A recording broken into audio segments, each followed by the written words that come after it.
साध संगत जी, प्रेम से कहना धन निरंकार जी। साध संगत जी, दासी आप लोगों के बीच उपस्थित है।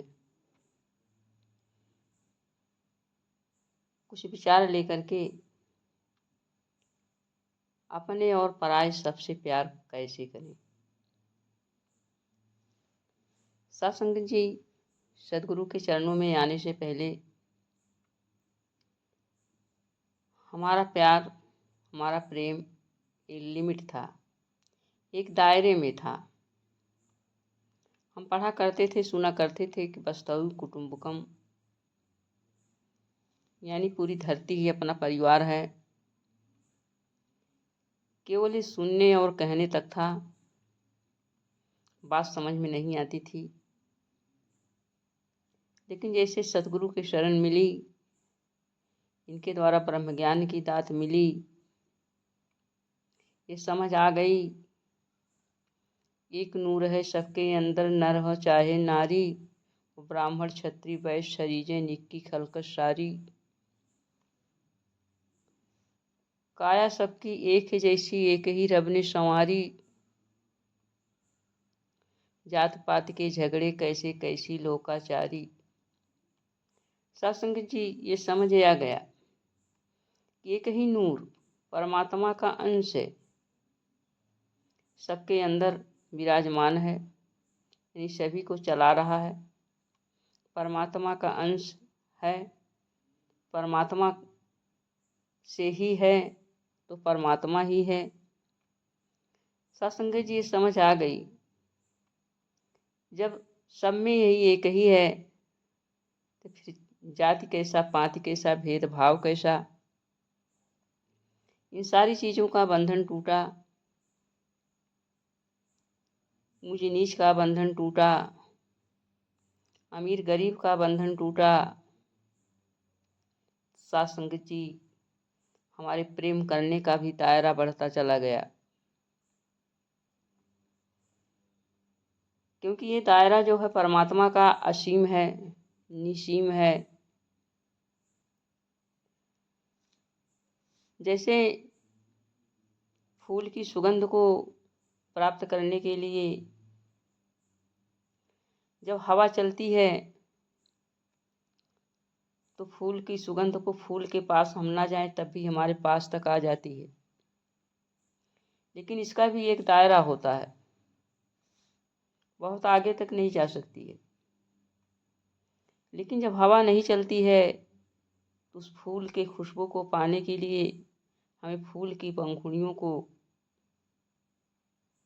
नाक तक ले जाना पड़ता है, या स्वयं पंखुड़ियों के पास तक ले जाना पड़ता है, तब कहीं उसकी सुगंध को हम प्राप्त करते हैं। इसका भी एक दायरा है। लेकिन साथ संगत जी, जब सदगुरु की कृपा से इस ब्रह्म ज्ञान की प्राप्ति हमें होती है तो सारे दायरे टूट जाते हैं।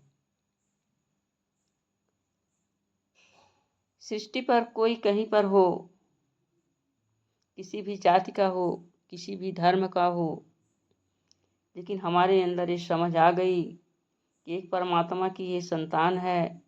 वही नूर जो मेरे अंदर है वो इसके अंदर है, वही रक्त जो मेरे अंदर है इसके अंदर है। सीमाएं टूट जाती हैं, उसके प्रति हमारा प्रेम हो जाता है।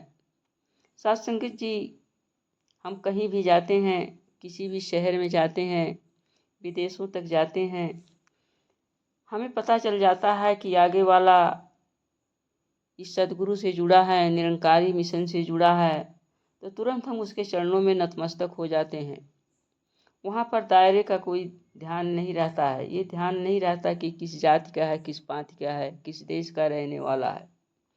बस हमारा ये ध्यान हो गया कि अभी इस परमात्मा को जानने वाला है, इस परमात्मा को जानता है, तो दोनों के अंदर जो नूर चमक रहा है, जो ज्योति है, वो एक ही है। सत्संग जी, आज सदगुरु जो है इसी दायरों को समाप्त कर रहे हैं और जो है हमें असीम की तरफ ले जा रहे हैं। असीम की तरफ है, हम अपने सारे कार्य व्यवहार को ले जाएं, वास्तविकता में ये सद्गुरु असीम है और इसके साथ जुड़ने पर हमारे सारे कार्य व्यवहार भी असीम हो जाते हैं। तो साथ संगत जी, हमें ध्यान देना है कि हमें ऐसे कार्य व्यवहार जो हमें नेगेटिविटी की तरफ नहीं ले जाते हैं उसका विस्तार हमें करना है, और जो नेगेटिविटी हमारे अंदर ले आते हैं उनको एक एक करके ख़त्म करना है। साथ संगत जी, सद्गुरु की बड़ी कृपा, बड़ी रहमत, बड़ी बख्शिश कि इन्होंने हमें चुना, और चुनने के बाद जो है ये हमें एक एक पल जो है अच्छाइयों की तरफ, सच्चाई की तरफ ले जाने का प्रयास कर रहे हैं। तो आइए साथ संगत जी, हम सद्गुरु के बताए हुए रास्ते पर चलते जाएं और अपने जीवन में हर अच्छे गुणों का विस्तार करते चले जाएं। और अच्छे गुणों का विस्तार करने में हमारे अंदर ये नहीं होना चाहिए कि अब 2-4 गुण आ गए हैं, अब क्या करना है, या पीछे के जो गुण थे उनको हम छोड़ दें, कुछ नए गुण अपनाएं। नहीं साथ संगत जी, आगे के पीछे के जितने भी गुण एक एक करके हमारे अंदर आ रहे हैं उसका हम विस्तार से और भी बड़ा करके चले जाएं, क्योंकि गुण हमारा जितने विस्तृत होता जाएगा संसार में उतने हम महक बिखेरते चले जाएंगे, दायरों को तोड़ते चले जाएंगे।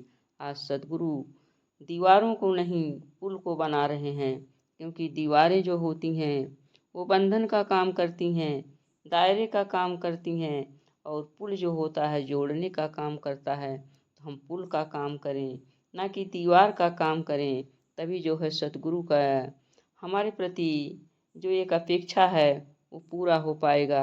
आइए सतगुरु से अरदास करें कि हे सतगुरु माँ, आप ही तो सब कुछ जानने वाली, करने वाली हो।